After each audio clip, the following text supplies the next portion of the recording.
Selamat sore teman-teman. Sekarang saya berada di Blessing Garden. Tempatnya di Jalan Golov, Landasan Ulin. Selamat menyaksikan.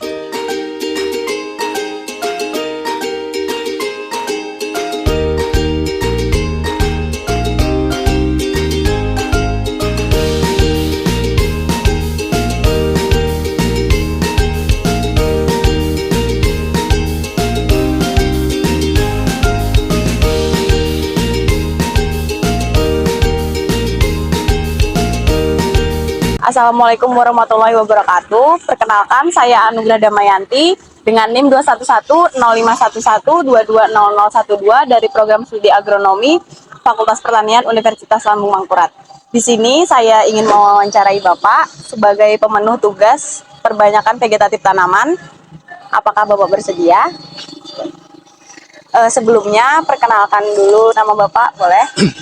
Ya, perkenalkan saya Ferry dari Blessing Garden. Kalau boleh tahu, Bapak ini asalnya dari mana dan sejak kapan didirikannya Blessing Garden ini? Kalau saya perantau dari Jawa Timur, saya Kalimantan tahun 99, dan usaha ini berdiri tahun 2020. Mengapa Bapak tertarik memulai usaha ini sedangkan banyak kan di luar sana usaha yang lain? Saya pikir kalau usaha tanaman yang sifatnya pertamanan itu sesuatu yang jenis usaha yang sangat inovatif. Jadi tidak apa ya, tidak stuck, selalu berkembang, dan banyaknya juga macam-macam tanaman baru di yang persilangan varigata itu juga menjadi tren tersendiri di masyarakat dan mempunyai penggemar yang cukup banyak. Jadi itu yang menarik dunia pertanaman. Oke, di sini kan tugasnya untuk perbanyakan vegetatif tanaman. Kemudian Bapak dari mana mempelajari vegetatif tanaman? Kebetulan basic saya juga dari pertanian. Jadi dari bangku sekolah juga mendapat seperti itu. Kemudian saya juga belajar dari para senior-senior yang sudah memulai. Kemudian juga dari literatur yang banyak sekali. Itu mungkin itu yang menjadi dasar saya untuk belajar berkembang dari sistem perbanyakan. Di sini teknik apa saja Pak yang digunakan kebanyakan tanamannya? Yang sudah berjalan, terutama untuk tanaman yang keras, contoh seperti ini, ficus ya, pam ficus, kita pakai teknik sambung. Sambung, terutama kalau ficus ini kita ambil di pucuknya dengan batang bawah yang sudah tua, kemudian kita sambung dengan tunas-tunas.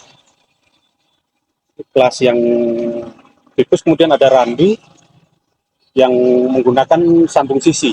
Jadi tanaman yang sudah tua, kemungkinan sudah bentuknya sudah tidak artistik lagi, kita poles lagi, kita potong, kita bentuk, kemudian kita munculkan di batang-batang supaya dia bisa lebih bagus.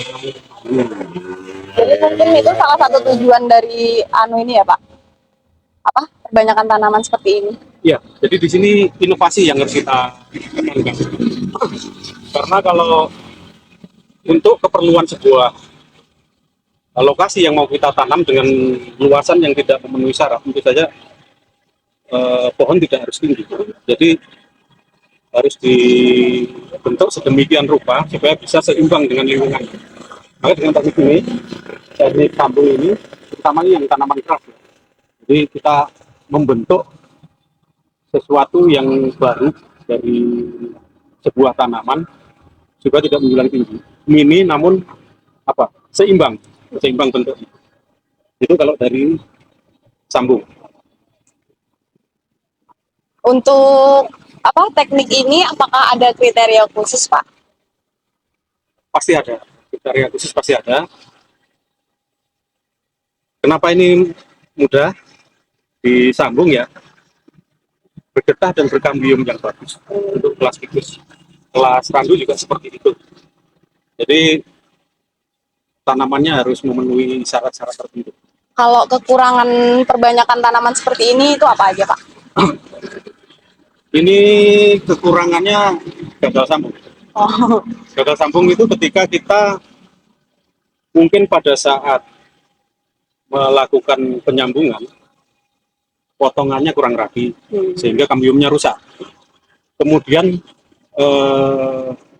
pembungkusan dengan plastik itu ada udara atau celah yang masuk sehingga bakteri masuk, kemudian air masuk menyebabkan pembusukan. Yang masalah berikutnya, ketika kita sudah seperti ini, kemudian musimnya tidak mendukung, terlalu panas, penguapan secara berlebihan membuat dia kering. Jadi ada hal-hal tertentu yang menyebabkan sambung itu menjadi gagal. Kalau perawatannya itu apa aja Pak untuk perbanyakan tanaman ini? Kalau sambung, otomatis kita harus melakukan pengecekan setiap hari. Jadi menjaga kelembapan, menjaga sinar supaya ini ya penguapan bisa dikendalikan, tidak terlalu panas. Terus mengecek ini ikatan plastik ini juga tidak bocor. Nah, di sini rawan sekali kalau sampai kemasukan air karena dia belum saatnya. Jadi teknisnya dari atas supaya dia itu enggak air menggenang di lipatan plastik ini seperti apa, kita ikatnya dari bawah, itu kan air enggak bakal masuk. Untuk mencapai target yang diinginkan itu butuh berapa lama? Kalau jadi itu sebenarnya cepat sekali, enggak terlalu lama. 1 bulan itu sudah kuat. Tapi itu juga tergantung kepada seberapa besar cabang atau ranting yang kita tancapkan. Semakin tua atau semakin besar bahan yang kita tancapkan itu memakan waktu yang semakin lama. Malah yang muda itu yang cepat. Yang muda pun juga ada kriteria tertentu. Dia sudah berkayu atau belum?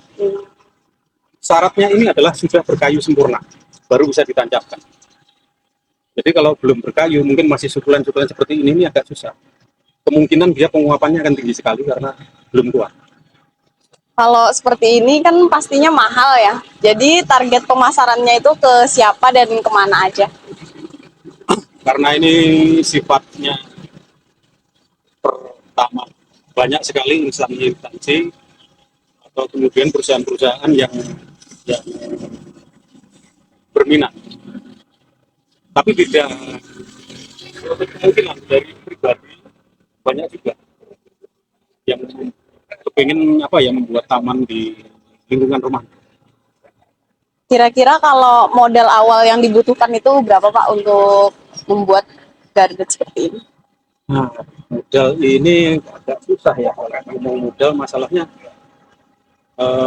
bahan-bahan seperti tanaman seperti ini itu sifatnya kita mengikuti prinsip ekonomi, supply and demand. Jadi ketika supply banyak, bahan murah. Ya. Ketika barang langka menjadi mahal.